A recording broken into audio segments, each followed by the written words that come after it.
Hey there, it's Adrian from Numero Uno Web Solutions, and today I'm going to talk about lifetime value of a customer, or LTV, and why it's so important to know this number for your business, especially if you're spending on digital marketing, because you could be leaving a lot of money on the table, or you could be throwing a lot of money away. Now, before I get going on this, please remember to click that subscribe button below. Subscribe to our YouTube channel. I post videos on a regular basis and you don't want to miss any of them, so click that subscribe button below.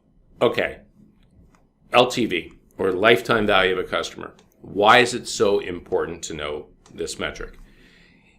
The LTV, or lifetime value of a customer, is how much a customer is going to spend with you during the course of the business relationship that you have together.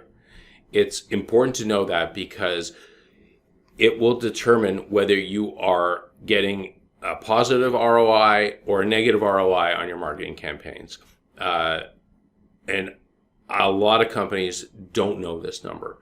And it's important for a company to understand and know this number specifically, because if they don't, any money that they're spending on a marketing campaign, they won't be able to track the return on investment properly. And if the number's wrong, they could stop their marketing campaign because they think that they're losing money and therefore leaving money on the table because that might be inaccurate. Or on the flip side, they could think they're doing really great, but in essence, they're actually in the long term losing money because the customers that they're bringing in aren't covering the costs of the marketing. So today I just want to explain LTV a little bit, explain why it's so important, how to increase your LTV, and of course how to use a formula to calculate LTV. So I guess first of all, let me just say that LTV is calculated by the customer value times the average lifespan of a customer. And you need to figure out those two elements first before you can do this final calculation for LTV. So the first thing you want to be able to find out is a customer value. And the way to do that is to find out what your average order value is. So an average order value is basically the total amount of revenue that you get divided by the number of orders that you have. So if you have $1,000 and you have 100 orders, that means you have $10 and is your average order value. You need to take a snapshot of about a year, take the total revenue, and divide that by the number of orders. And that's how you get your average order value. Okay, so the next part of the equation is the frequency rate of buyers. Okay, so how much is one customer buying from you on a yearly basis? So the way to do that is to simply just take the same time frame, which is 1 year, and find the number of purchases and divide it by the number of customers. Okay, so find out exactly how many times a customer is coming back and buying from you. You're not taking into account any kind of revenue. All you want is a specific number of orders. Okay, so if you have, and let's make it simple again, if you have 1,000 orders and you have 100 customers, then on average, they're buying 10 times from you over the course of a year. Some are going to buy more, some are going to buy less, but the average, you want that average. Okay, so the next metric you want to be able to find is called the customer value.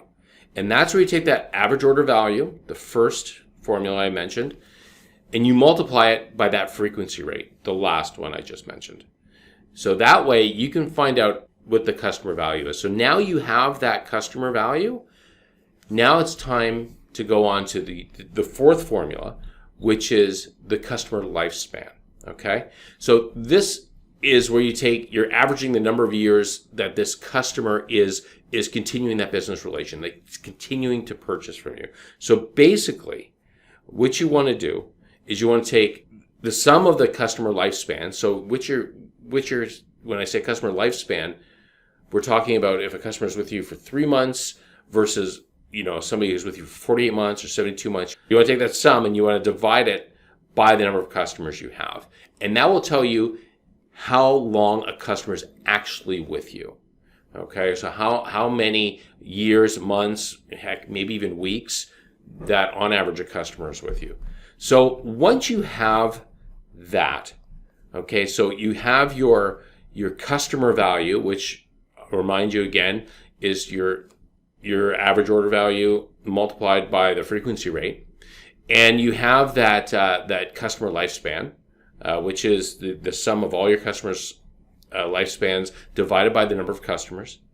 Then to calculate your lifetime value, you take that customer value and you multiply it by the average lifespan of the customer, and that will get your lifetime value of a customer. So it will tell you then exactly how much a customer will bring in for you. Here's where you take that information and you just use it simply. If you are spending more than that to acquire one customer, then you are losing money. If you are spending significantly less to get that and you're doing a great job, and your customers are spending 10 times more than what you're spending, then you should be bumping up your efforts. Now remember, this is revenue based. Okay, so this has nothing to do with your margins or your profits. This is strictly revenue. So you want to make sure that you're way ahead of the game. If you're breaking even, if you're spending $5 to get a customer and that customer is spending $5 with you, that's not worth it. You want to be spending $5 and that customer should be spending $15 to $20 with you. A lot of times, companies will just take that average order value and they won't take into account anything else that comes after that. You can do a lot to help increase the value of a customer. And this is an exercise, calculating your LTV, you should do on a regular basis because you want to make sure that it's up to date, because sometimes you offer new things and your LTV will increase. And other times the LTV might decrease because there's a disruption in your business. You may have lost a customer. You might have stopped doing a specific service or stopped offering a product to your customers, and that might drop your LTV. So it's really important that you keep track of that lifetime value of a customer, so that way you can make better decisions with your digital marketing campaigns, and you know how much it costs to acquire one customer and if it's worth it for you to do it. Or, like I said, on the flip side, if you could be spending more on acquiring a customer and getting more customers in. Anyway, that's it for this video. I hope you enjoyed it. I'll probably get into a little bit more on LTV and how to increase it and other aspects about lifetime value of a customer. So remember, click that subscribe button and you can see all of our YouTube videos. Until then, bye for now.